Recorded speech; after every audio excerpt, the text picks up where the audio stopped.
Hello, welcome back to More Fun Fixing It. Now, some time ago, I tried to repair this Commodore 64 here on my channel. This is the lid. And you'll notice it's a silver label, but this is not just a silver label. This is a very early one. The serial number is down in the 800s. And I failed in that initial attempt to fix this. I failed. I suspected the basic ROM was a problem, and I removed the basic ROM, and the basic ROM was fine. So it wasn't that. And you can see that this is the display that you get when you start this up. Now, it's sometime later, and I've I've grown as a person, which I think I'm hoping that we all have. I've gained a few extra bits of knowledge and a few extra tools that I think and hope might help to diagnose and fix this. I've also got all of the comments and other people's help from the previous video. I would replace, this is Egon Olsen, I would replace the RAM chip responsible for bit 2, which is U22 on this board, I think. I need to check that, because all character errors are either +4 or -4 of what they are supposed to be.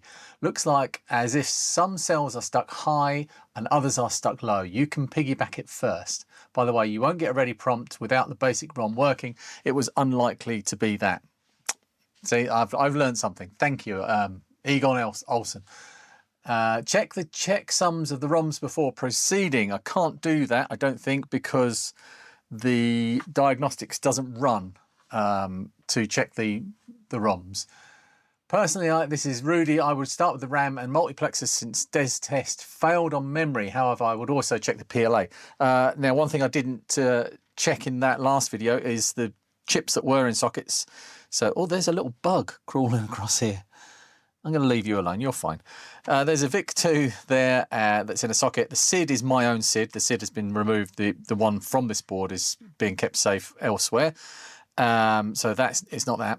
The PLA has been checked in another computer. I didn't expect it would be the PLA because these ones are generally very reliable.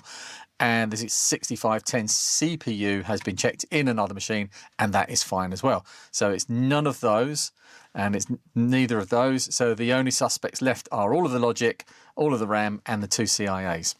My silver label has everything but the VIC and SID soldered in as well. I removed the cardboard RFI shield, kept it. I've kept the shield. The shield is over there still. It will be, this is a Paul Universal Retro Boss machine.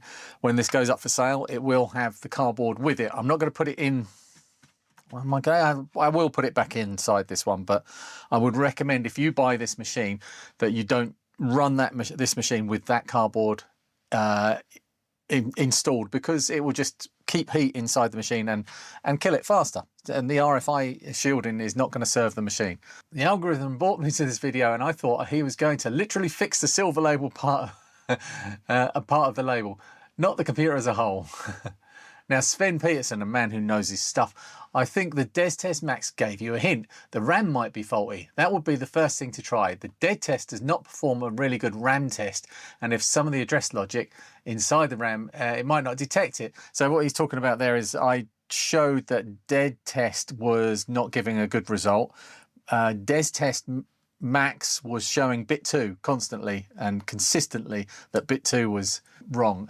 He says if you write 55 into every RAM byte and read out the same and then repeat it with AA and then read back AA, you might not notice if it was just written into the wrong byte at another address. So it's, yeah, an addressing issue basically. I'm thinking bit 2 as well, says Mikey from New Zealand. Not only does DES test Max suggest it, but the dollars on the screen instead of spaces suggest it too. And he goes into exactly what they equal, i.e. bit 2 is set when it shouldn't be. And Hector Tumba replies to Mikey, say at 11:21 the R in ready turns into a V, indicating the stuck bit isn't consistent, which is going to be a bear to hunt down. More replies here, because this one is quite an interesting thread.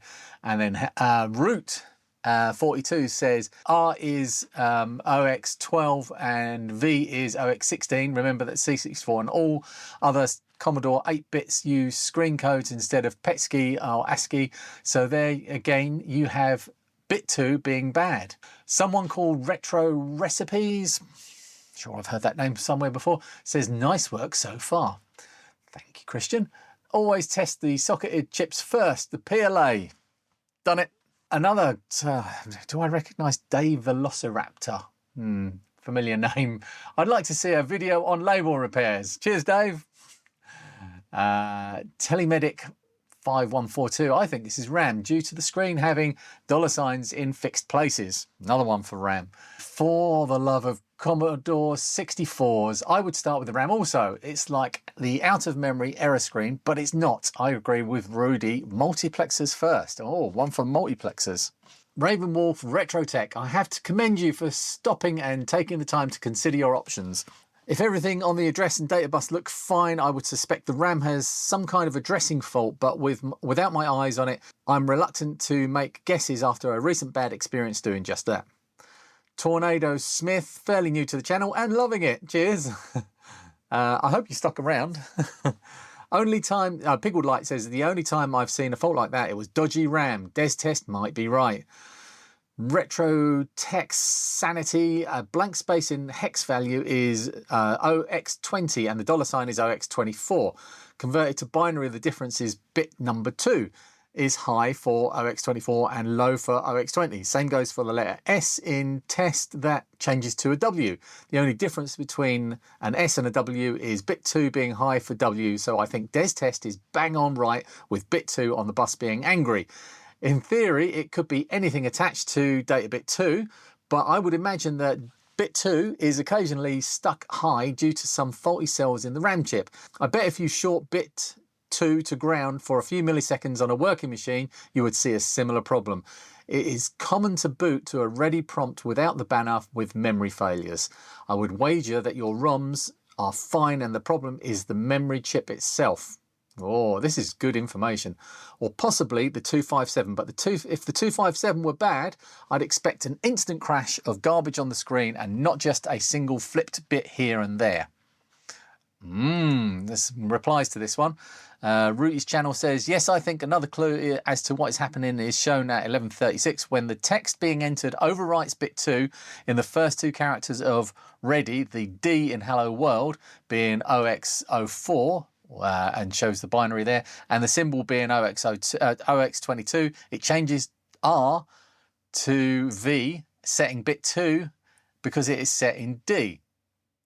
Then changes E to A, clearing bit 2 because it is unset in the symbol, in the quote symbol. Yeah, fantastic information. There's some.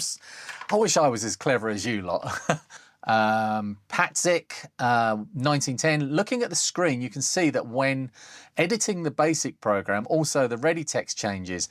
This would point to one of the multiplexers. That would be my first guess. Second would be the RAM itself. Third, maybe the PLA, but I doubt it would be the PLA in this case. Also regarding the black IC legs due to silver plating.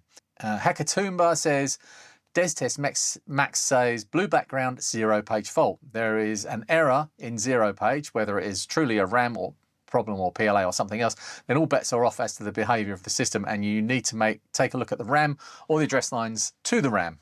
There are quite a few comments, many of them saying RAM fault. I suspect RAM. I'm with Sven, the RAM. Julian Brown, the RAM. Oh, that's a good IC. So I like this suggestion from Mikey. He says something is wrong with D2, given or dateline 2, given Des test Max and the screen showing the $ instead of a space. You could replace the D2 RAM chip, U22. If that doesn't solve it, try unsoldering D2 pin on the 2 CIAs and the remaining kernel and character ROM and testing each time to see what makes the Des test Max or Dead test run correctly. I quite like that idea. But let's actually give the new set of diagnostics tools that I've got, that I've shown in a recent video, maybe the last one. This is my new C64 Analyzer cartridge V2. And I'm going to try this one because it's switched off, isn't it? It has a couple of little tricks up its sleeve.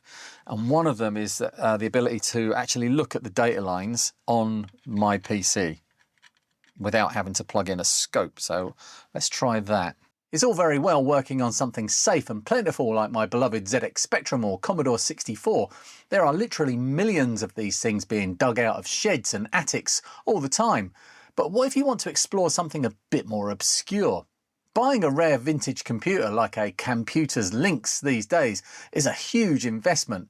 But there is another way, which brings me to the sponsor of today's video, PCBWay. Thanks to the amazing retro community, enthusiasts are actively reverse engineering these incredibly rare machines. So instead of hunting down an expensive fragile original, you can take those open source files, upload them to PCBWay and have a brand new professional quality replica manufactured. Take these Computer's Lynx PCBs I was generously donated. PCBWay makes bringing a forgotten system like this back from the dead completely accessible. And if you're building smaller expansion cards, memory modules or custom adapters to get these obscure systems running on modern displays, they can fabricate standard boards up to 100 by 100 millimeters for just $5 for a batch of 10. They can even 3D print missing keycaps or CNC machine custom cases to finish the build. Don't let rare hardware become a lost piece of history. Check out the link in the description to get your custom boards and parts made. Big thanks to PCBWay for supporting the channel. And to Lester for sending me these. All right, so USB OSCI, I activate that, connect it to the web page here, turn on the C64, and there we go. So data line 2, yeah, it's showing normal activity. Well, as far as I can tell on there.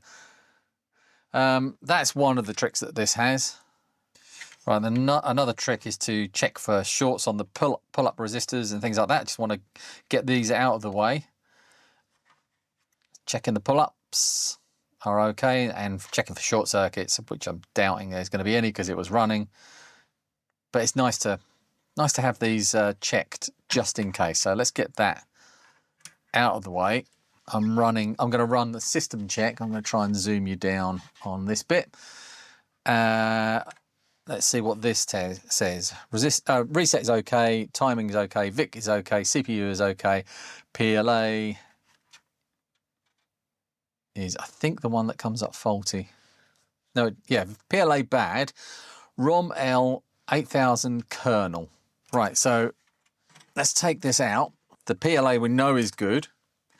We don't know whether the kernel ROM is good. And we're not sure about this U22. So the first thing, one of the easiest suggestions that I've got so far out of all of the comments was to piggyback a RAM chip onto U22. So this is a good 4164 chip. Let's push that on there, start the computer. Now if the problem goes away, then it's this. And the problem is still there. Doesn't mean that is not the problem, just means that it hasn't failed in a way that piggybacking the chip would correct the problem. So we're still left with possibly the multiplexers, possibly U22, or possibly something connected to dateline 2. So the next thing I want to do is connect up a scope and start probing. I'm going to start with the U22 itself, but I'm going to use the C64 toolbox. No, the Commodore toolbox, the Commodore repair kit. The Commodore repair toolbox. I don't know why I can't remember what that's called. Commodore repair toolbox, yes, here we go. Now this won't have a 326298 in it, but we're just going to go with the earliest, the 250407, because it's going to be close enough. And right, so this is U22, and I'm going to start by scoping pin 1. Okay, pin 1 is low. And then pin 2 looks normal. Pin 3, yep, that looks good. Pin 4 looks good. Pin 5 looks good. Pin 6 looks good. Pin 7 looks good. Pin 8, yep. Pin 9 looks good. 10, 11, 12. 12 is actually, I'm not sure about 12. 12 actually looks slightly bad to me. That shows it a bit more obviously. There are bits of that aren't being, you know, they look like, it looks like something's being pulled low there. So 13, similarly 14, that's a data line, that looks actually okay. 15, I didn't carry on with the traces on here, but yeah, they are all good. And 16 is, let's go to the kernel ROM. Right, so that's pin 1, 2, 3,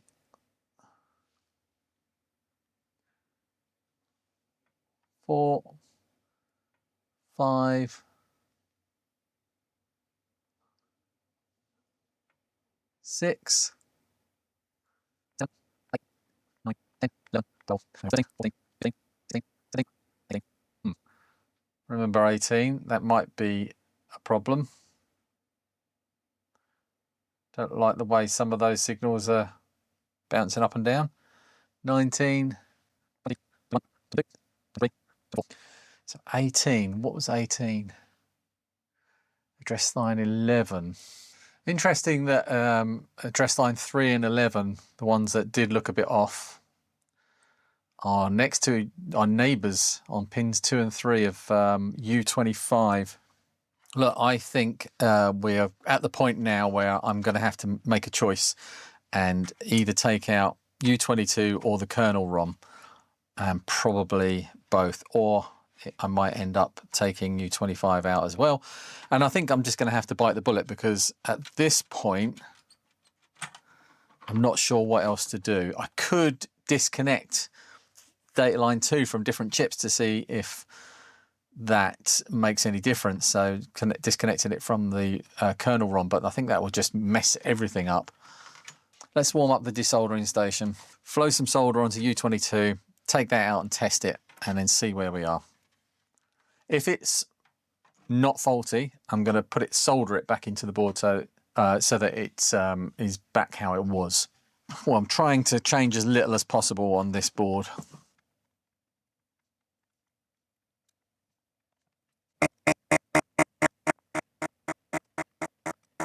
Okay, so really clean removal of the solder, and I'm going to use a clean tip on my soldering iron here, just to move all of these legs to free them from the last bits of solder if they are still connected. Like that. Just by pushing them towards the... Actually, these ones need to be pushed the other way. They're all bent the other way. And sometimes, yeah, I can hear they're crunching, but I'm not going to risk just yanking that out. I'm going to gently, it's 300-degree heat here, just from quite a distance away, just warm up the board in that general area. Yeah, it's already moving.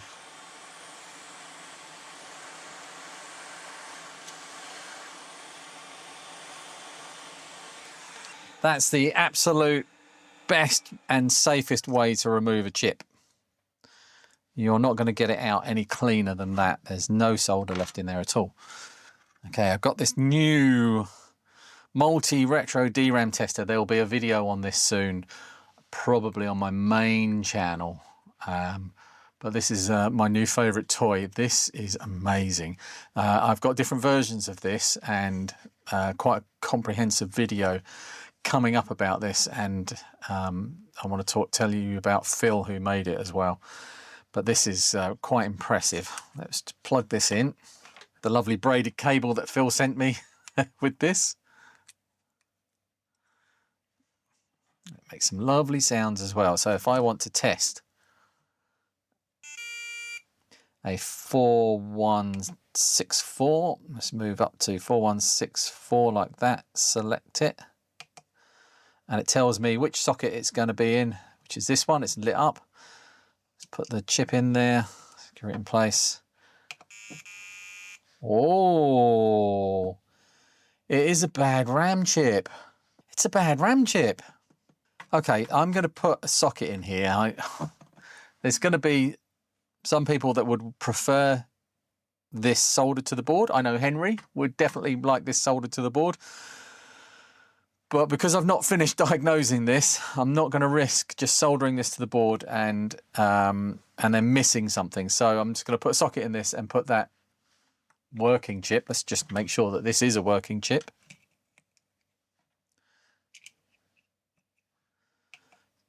Check that one. Yep, that one's working perfectly. I know, that's on loop. That's why it did that noise. So that is a bad chip. Let's put this one in a socket. Here we go with a nice dual wipe socket. I don't need to do any mopping up of solder on this side because there's just literally nothing there. It was such a clean pull. With all the work I've done on desoldering videos lately, I can't say I'm surprised that it was a clean pull. If you haven't seen my desoldering video, please go and watch it. I put a lot of work into that one on my main channel, More Fun Making It, and I'm very proud of that video.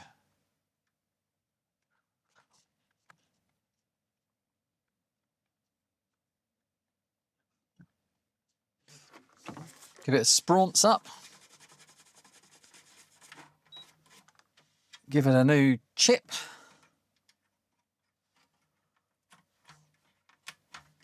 It's not always one thing wrong with these, so it could be something else.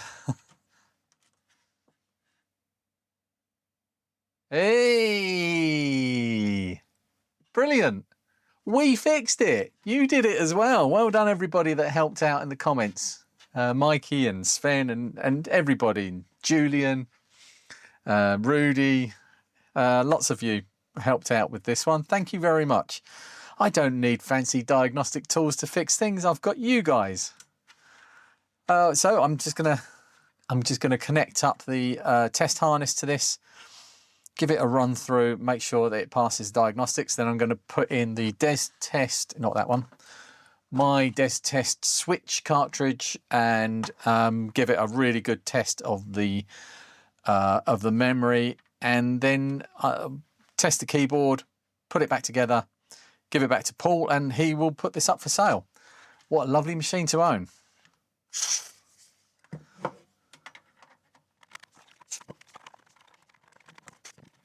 I'm just curious what that said actually now.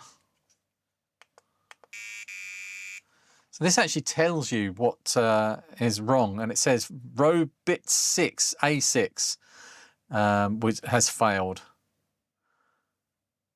Row bit 6 and address line 6. So that's something for you clever people out there to ponder. Cartridge.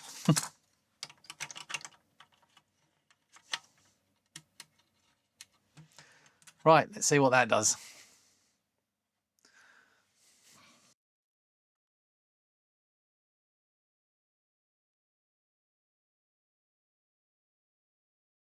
Control port bad, U18.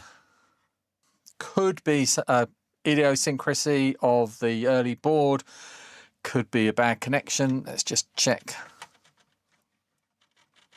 that they're okay. Could be my SID. I'm pretty sure this one passes tests though. Okay, I'm going to put an ARM SID in there. I know that they pass tests. Other than that, it could be 4066 down here that has something to do with the control ports, but there's all sorts of things. It could be, you know, bad solder on the control ports.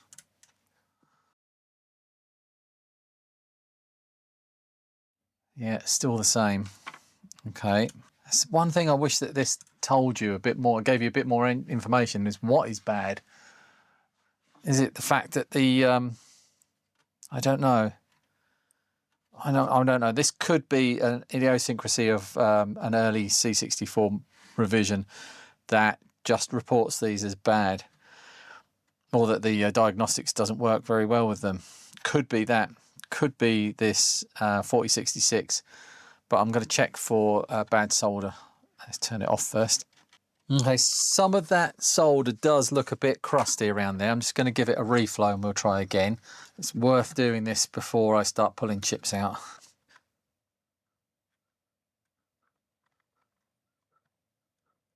Really crusty. The solder that's on there does not want to flow. Okay, I've got some solder on there, but they're not flowing very well. So I'm just going to give it a squirt of flux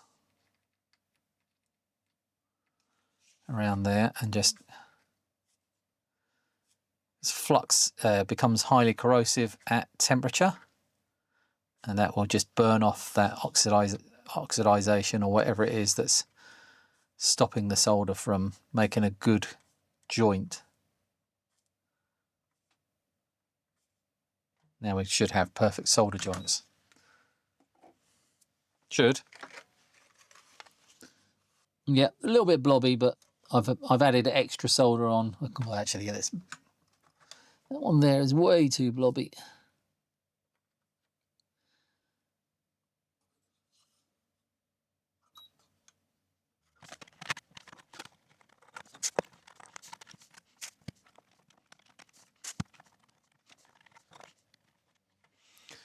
Okay, let's try that again. Everything's had a good clean. No, it's still bad. So, I think it's U28. Let's have a look. I think it's this one. Yeah, so U28 up here is to do with the paddles and things like that. So that often fails and causes this error. So if I click on that one, and then we can compare the traces on that one to what I'm seeing on the scope.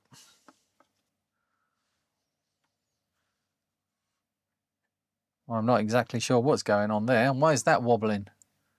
Pin 1 is wobbling around all over the place. What is in, out? It doesn't know whether it's in or out. Pin 2.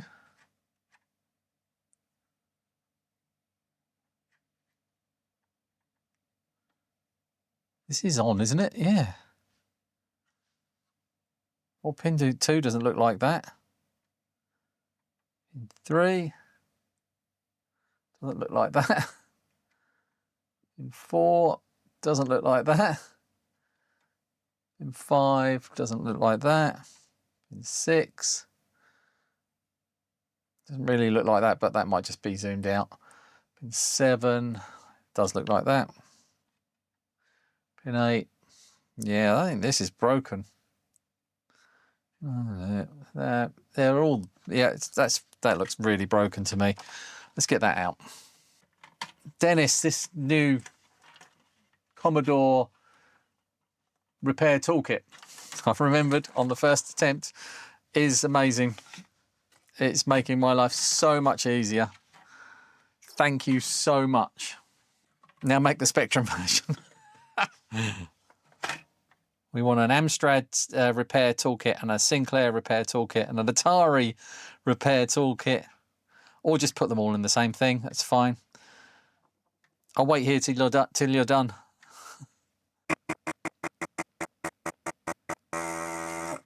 Here we go. Another really, really nice desolder. Let's do the same thing with this. Nice clean tip just to move the legs a little bit. Like so. Feels like this one will fall out. Yep, just come straight out.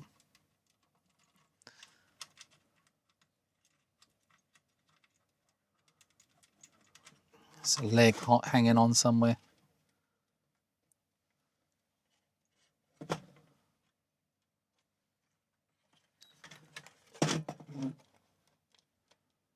Got a horrible feeling I might have pulled a trace. I can't see one moving.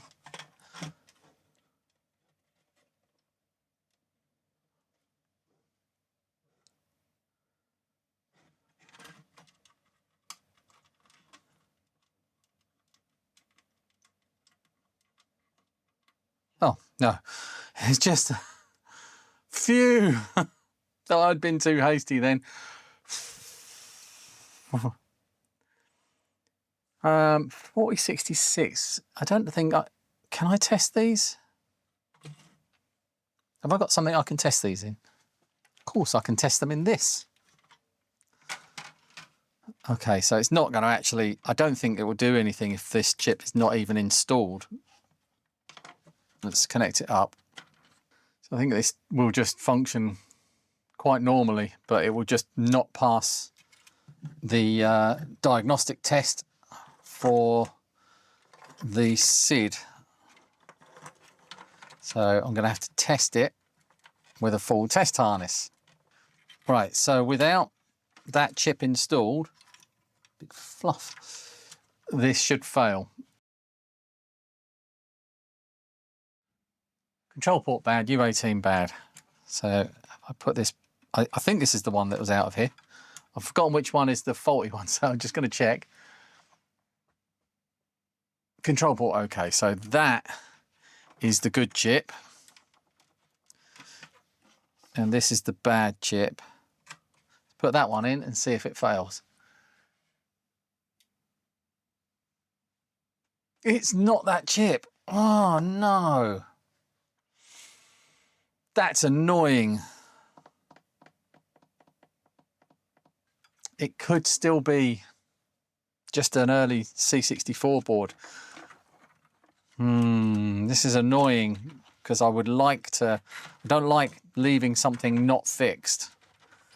I think I'm going to just walk away from this for a little while before I start pulling any more chips and things out, because I don't want to do any damage. I don't want to do anything to this that I can't reverse. So I'm going to walk away for a while, and I'm going to ask some people that know about these things what they think and get a second opinion on what's going on. I've already had many opinions on this machine, so it won't hurt to get a few more. I have stepped away.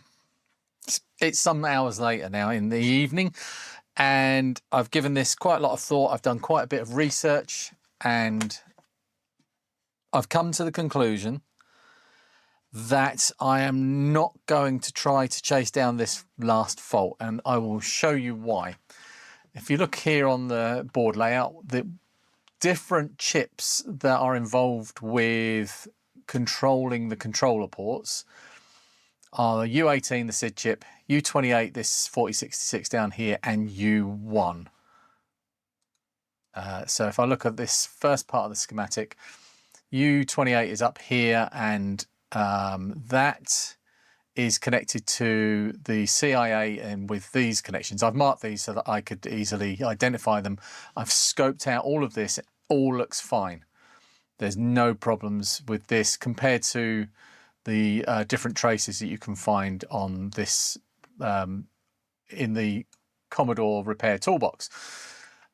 These go off also to pot X and pot Y. I'll get to those in a second. There's also some passives here. There's a capacitor there, a ferrite bead there. There's some more on the other part of the schematic. Over here where the SID chip is. Oops. This is where pot X and pot Y are, and there's a couple more ceramic capacitors here. I've checked all of the passives, and I know that the SID is good. I know that U28 is good. I don't want to take out the CIA. I don't want to risk doing that. I would rather leave these in situ if unless I really need to. I have plugged in a joystick and tested it. Works perfectly. The only thing it can be, if there is a fault, the only thing it can be is the paddle controllers, which are pot X and pot Y, which are up here, which go off over to the SID over here. And you often find with some replacement SIDs that the diagnostic is fooled by certain SIDs not giving the results that they expect. Now I've put the original SID back in here and it still fails on the same thing, but it is working perfectly.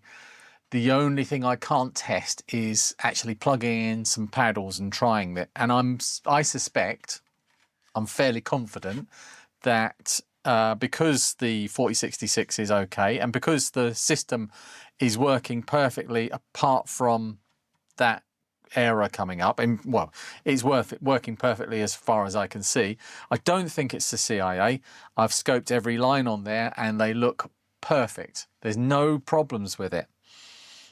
So I don't think it's a good idea to pull that out on such a rare board just for the satisfaction of maybe tracking down a fault that is not actually important anyway. This works perfectly as a C64 and I suspect even with paddles it will work as well. So that's me justifying my reluctance to do further work on this machine. It's not, I do understand that some people are not going to feel very comfortable with that. They would like to see that tested. But if this was any other C64, if this was any newer than this one, maybe not the next in serial number designation, but if this was 250407 or anything else, a shortboard, I would rip those chips out and I'd take them out without taking the solder first. It wouldn't bother me, but not this one. This one is a very rare and very special board, and I don't want to risk. I don't want to take out chips just to satisfy my own curiosity. I will say this here on camera now. If the person that buys this tests it and finds that the paddles don't work, I will repair it free of charge if they supply a CIA. I will swap that over for them. If they just get in contact with me and they want it fixed, if the paddles physically don't work, then I will swap that CIA out for them for free. There you go. I can't say fairer than that, really, can I? Hopefully the person that buys this sees this video. I think that would be. I'm sure Paul will let them know when he sells them the C64 that it does have this little bit of history, and it was fun for me to actually have this on my workbench. A little bit nerve-wracking because this is a very valuable machine. It's not your £40 works the last time I saw it. I turned it on in 1989, C64, and then I left it in my loft for 3 decades. Yeah, this one's a special one. Thanks, Paul, for letting me fix this one. Sorry that it took so long, but I'm glad that we got to the bottom of it, which the bottom of it being that RAM chip there. That was the only thing wrong with it. So what have we got in here? We've got the 1982 SID is still in here. The PLA is in here. The CPU 1982. Everything, yeah, everything is 1982. Just this RAM chip is modern, but I don't think that's a big problem for anyone. Yep, brilliant. Let's put this one away. I'll test the keyboard before I give it back to Paul as well. But I've done enough keyboard testing and repairing on this channel for a bit. We'll leave that for now. Thanks for watching, and it's time for me to tidy up and then edit this and then make another video. Keep running around the hamster wheel, Lee. YouTube. Anyway, goodbye.